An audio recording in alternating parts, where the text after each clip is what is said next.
반갑습니다. 안녕하세요. 네. 오늘은 부산광역시장님을 모셨습니다. 이 지난 전국을 갖다가 떠들썩하게 했던 재보선, 지금 재보선이 좀 끝난 지 됐지만 늦었지만 시장 당선을 다시 한번 축하드립니다. 네, 감사합니다. 그 시장님께서는 오랜만에 공직에 돌아오셨는데 지방행정은 처음이십니다. 그죠? 네, 국회의원하고 청와대 계시고. 네. 다음 총장 예. 같은 뭐 서울에서만. 예, 그러니까 종합행정을 장을 하신 건 처음이잖아요. 어떻게 지내고 계십니까?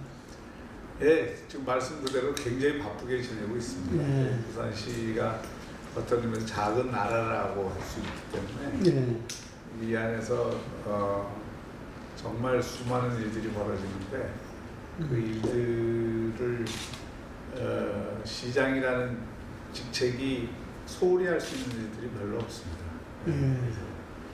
코로나 방역부터 시작해서 쓰레기 문제에서부터 시작을 해서 보육 문제, 투자 유치 문제 등등 해서 정말 이 어떻게 지나가는지 모를 정도로 바쁘게 지나고 있습니다. 공약에서도 말씀하셨는데 어쨌든 메가시티 네. 부울경 특별지방자치단체 합동추진단이 6월 행안부로부터 한식이고 승인을 받아서 7월달 출범 활동을 시작했습니다. 네.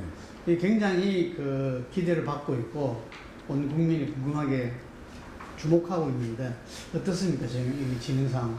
메가시티는 굉장히 착실하게 잘 진행이 되고 있고 네. 또 부경 그 리더십에 있는 분들이 다 적극적으로 이 동참을 하고 있어서 네. 전국에 이게 처음의 시도거든요. 네.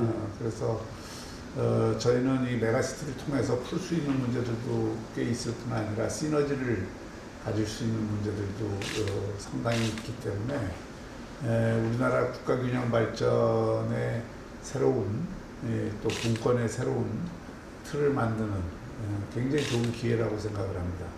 제가 이명박 정부 때도 5+2 광역경제권 예.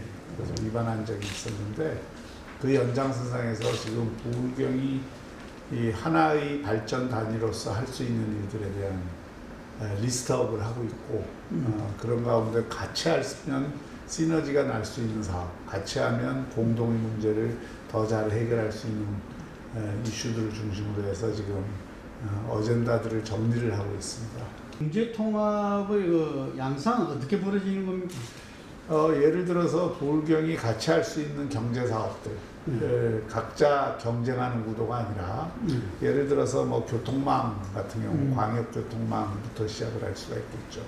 또 에너지 문제만 하더라도 이 광역적 단위에서 특히 탄소 중립 시대를 대비해서 에너지 전략을 어떻게 가져갈 건가 이런 걸 공동 기획할 수가 있고 또 그 외에도 그 산업 발전 전략과 관련해서도 울산 창원은 대기업 중심의 산업 기지들이고 부산은 항만을 끼고 있는 그러면서 중견 중소기업 중심의 도시이기 때문에 그 서로 간에 조금 분업을 할 수 있는 여건들이 있고 또 그런 면에서 함께 신산업을 키워갈 수 있는 방안들도 있고 여러 가지 문제들에 대해서 협력을 할 수 있는 방안들이 있죠. 이게 행정적으로는 무슨 단계가 필요한 겁니까? 행정적으로는 앞으로 행정통합을 할 수 있죠. 지금 특별자치단체라는 게 일종의 행정기구입니다. 법적으로 인정된 행정기구예요. 그리고 거기에 따른 의회도 만들어집니다. EU하고 각 도가 있으면서 생각을 하시면 돼요. EU가 각 나라가 있으면서 EU라고 하는 공동의 과제를 다루는 집행기구도 있고 의회도 있듯이 아직 그렇게 충분히 발전한 형태는 아니지만 맹아적 형태로 그런 부울경을 통할하는 일종의 경제 사회적인 통합기구가 만들어진 것이고 거기에 따른 의회도 각 의회에서 파견을 하는 형식으로 해서 구성을 하는 거죠. 선진국형 선도국가가 가려면 그 길을 가지 않으면 안 되겠네요. 그렇죠. 예를 들어서 아주 간단히 초등학교 학생들도 알 수 있는 상식으로 대한민국의 서울 주변만 발전해서 거기서 부스러기 나눠 먹는 게 더 낫냐 부산 같은 데가 홍콩이나 싱가포르 같은 역동적인 허브 도시가 돼서 그 주변이 다 부산을 중심으로 해서 서울처럼 서울, 경기, 인천이 발전하는 것처럼 그 발전하는 게 아니에요. 당연히 여기도 발전축을 만들어주는 게 필요하죠. 해양 항만이 그 부산 경제의 40% 이상을 차지하는데 해양 항만에 대한 권한이 부산시에 하나도 없어요. 전부 해수부가 갖고 있고 해수부 산하기관인 부산 항만공사가 갖고 있거든요. 이건 굉장히 그 항만을 갖고 뭐 하나 하려고 해도 전부 해수부하고 얘기를 해야 되고 부산시 예산 가운데 해양 항만 예산이 별로 없습니다. 시장님은 코로나 한복판에서 시장직을 맡으셨습니다. 그래서 코로나 팬데믹으로 인해서 지금 또 점점 이렇게 심해지고 있잖아요. 부산도 제가 4단계라고 들었습니다. 네, 그래서 소상공인 자영업자 지역 경제뿐만 아니라 전반적으로 시민들의 삶이 좀 어려워졌다고 보는데 시장님 그걸 이제 해결하기 위해서 더 힘들고 바쁜 생활을 보내고 계실 건데 코로나 지금 어떻게 지금 그걸 해결해 나가고 있습니까? 이것이 가장 큰 딜레마입니다. 사실 소상공인 자영업자를 생각해서 조금 완화를 하면 확진자 수가 또 늘어서 소상공인 자영업자 아닌 또 일반 시민들은 왜 이 강력한 방역을 안 하느냐 이런 요구가 세지고 또 그래서 확진자가 늘어서 강력한 방역을 하면 또 소상공인 자영업자들은 거의 지금 탈진 상태거든요. 이 딜레마를 지금 해소하는 것이 굉장히 어렵습니다. 지금도 지금 제가 하고 있는 여러 일들 가운데 제일 어려운 문제가 그 문제입니다. 그 문제인데 그럼에도 불구하고 지금 저희는 나름대로 좀 균형을 맞추려고 그 가운데에서 노력을 하고 있는데 핵심적인 관건은 역시 백신이에요. 백신이요? 네, 백신에서 접종을 많이 해놓으면 그 다음에 이제 중증 환자나 사망 환자가 일단은 줄어들기 때문에 그러면 우리가 이제 의료 체계도 건전하게 유지하면서 또 거기에 따른 유연한 이 방역을 할 수가 있는데 지금은 접종률이 워낙 떨어지니까 백신 맞는 속도가 워낙 다른 나라보다 늦어서 우리가 유연한 방역을 기획을 해도 실행을 할 수가 없어요. 그것이 가장 이제 지금 딜레마죠. 2030년 아까 말씀하신 그 세계 박람회 지금 아직 유치 전 단계죠. 유치 결정이. 그래서 아마 이게 이 시장님께서는 100일 기자회견에서 부산 미래 100년을 좌우할 비전 사업 가운데 중심 사업이다. 우리가 이제 다들 국민들이 기억나는 게 대전 엑스포와 여수 엑스포를 기억을 하는데 그러면 부산에서 2030년 엑스포는 어떤 의미가 있는 겁니까? 그 대전 엑스포하고 여수 엑스포는 인정 엑스포라 그래서 중급 수준의 엑스포입니다. 그러니까 엑스포가 우리가 부산이 하려고 하는 거는 등록 엑스포, 레지스터드 엑스포라 그래서 엑스포 올림픽이에요. 그러니까 그건 5년마다 한 번씩 정식 엑스포로 열리는 거고요.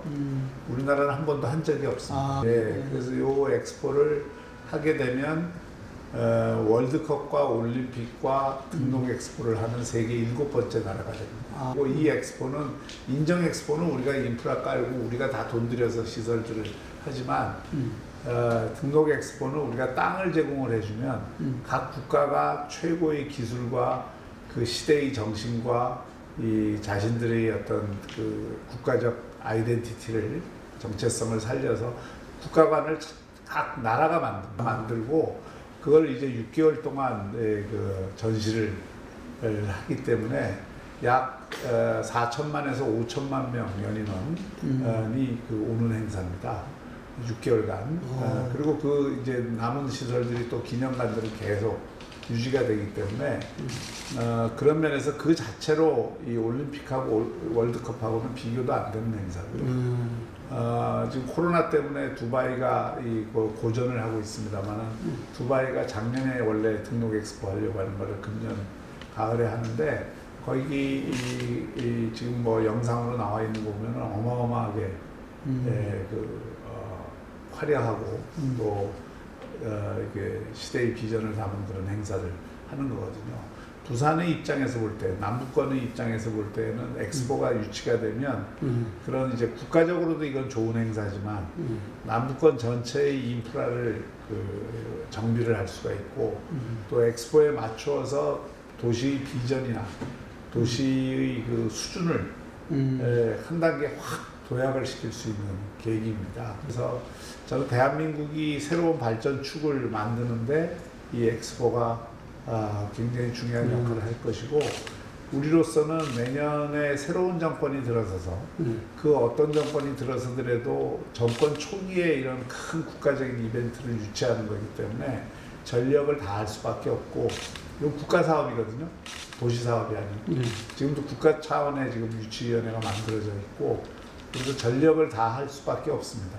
그리고 대기업들도 한국에서 이런 엑스포를 여는 게 대기업들 입장에서도 굉장히 좋은 일이기 때문에 적극적으로 나설 수밖에 없는 거죠. 시장님의 그 주요 공약 하셨던 부분 중에서 좀 간단하게 좀 이야기해 주시기 바랍니다. 제일 공약이었던 어반루프 진행하고 있습니까? 네, 진행 잘 되고 있고요. 뭐 시의회에서 한번 용역 예산을 잘랐는데 이번에 추경에 다시 올릴 거고요. 마침 이게 이제 국가적으로 하이퍼루프 사업이 국가 사업으로 지금 추진이 되고 있어서 부산으로서는 이제 성취하는 의미가 있고 지금 뭐 민간에서도 이것은 적극적으로 달려들고 있기 때문에 저는 뭐 어반루프가 특히 엑스포를 우리가 개최하는데 상당히 득점을 올릴 수 있는 수단이라서 강력히 추진할 것입니다. 지금 탄소 중립 가지고 지방자치들이 전부 다 막 굉장히 이 힘들어하는 걸 제가 들었는데요. 탄소 중립 전환도시는 어떻습니까?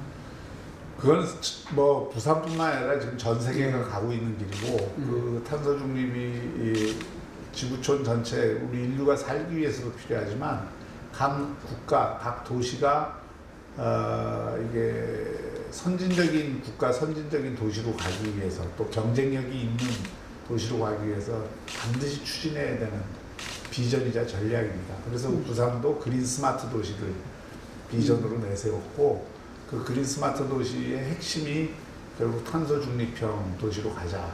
그것을 위한 여러 가지 각도에서 이거는 뭐 어느 하나의 그 분야뿐만이 아니라 에너지도 친환경적인 에너지를 써야 되고 우리 교통수단도 그래야 되고 이 리사이클링 시스템도 그래야 되고 우리 그 기업들 그래서 우리 전체에서 뿜어내는 이산화탄소를 포집해서 활용을 하는 CCUS도 포함이 돼야 되고 또 뭐 하여튼 각종의 도시 시스템 전체를 탄소 중립형으로 바꾸는 거거든요. 종합적이고 복합적인 계획이 필요합니다. 부산시는 지금 시의원과 기초단체장이 90%가 더불어민주당입니다. 그래서 시장님이 시정을 펼쳐나가실 때 상당한 애로사항이 계실 건데 어떻습니까? 이게 협치는 잘 이루어지고 있습니까? 그동안 노력을 많이 했고요. 그래도 지금까지는 그 협치가 비교적 잘 되고 있는 편입니다. 부산에 장기표류 사업들이 많은데 그 장기표류 사업을 상당히 많은 것들을 지금 해소해 나가고 있거든요. 그러는 데 있어서도 여야가 힘을 모아서 하는 일들이 많고 또 이 지금 부산발전이라는 대의 앞에 여야 없이 협력하는 일들이 많고 지금까지는 뭐 앞으로 대선이 있고 큰 선거 앞두고 있으니까 가을은 좀 어떻게 될지 모르겠지만 현재까지는 협치가 잘 되고 있다고 생각합니다. 마지막 질문입니다. 현지 강력자치단체장으로서 내년 대선과 지방선거를 통해서 실현해야 될 자치분권의 비전과 정책, 아까도 뭐 말씀을 해주셨는데 실제로 접해보니까 정말 이렇게 가야 되겠다 하는 부분들은 좀 이야기해 주시면 제가 다시 한번 이야기하지만 다시 그 대한민국이 한 단계 도약하기 위해서는 국가 경영 패러다임이 중앙정부 중심의 특히 엘리트 관료주의 중심의 수직적 질서에서 지역의 자율성이 살아나는 그리고 지역의 문제를 스스로 알아서 해결할 수 있는 그런 특성화 발전, 선택과 집중을 스스로 할 수 있는 그런 특성화 발전 패러다임으로 바뀌어야 됩니다. 지금 우리 집에 목욕탕을 먼저 고쳐야 될지 부엌을 고쳐야 될지 천정을 먼저 놔야 될지는 그 집에 사는 사람들이 제일 잘 알아요. 근데 지금은 할아버지 집에서 너 지붕부터 고쳐, 너 목욕탕부터 고쳐 이걸 일일이 지시하는 지금 형국이니까 이런 패러다임은 안 된다 이거죠. 우리가 자원을 주고 권한을 주면 우리가 먼저 우리 집에 필요한 일들을 다 할 수 있는 능력이 지방마다 지금은 축적이 다 돼 있습니다. 여기도 다 인재가 있고 훌륭한 공무원 사회가 있고 시민 사회가 있고 또 대학이 있고 다 있기 때문에 아시잖아요. 우리가 아직도 너무 그런 이 분권이 약하다라는 생각을 하게 되고요. 이것은 그냥 단순히 지방의 그 뭐랄까 푸념이 아니고 대한민국 전체를 위한 새로운 변화가 필요하다 이렇게 생각합니다. 네, 감사합니다. 네, 고맙습니다. 네.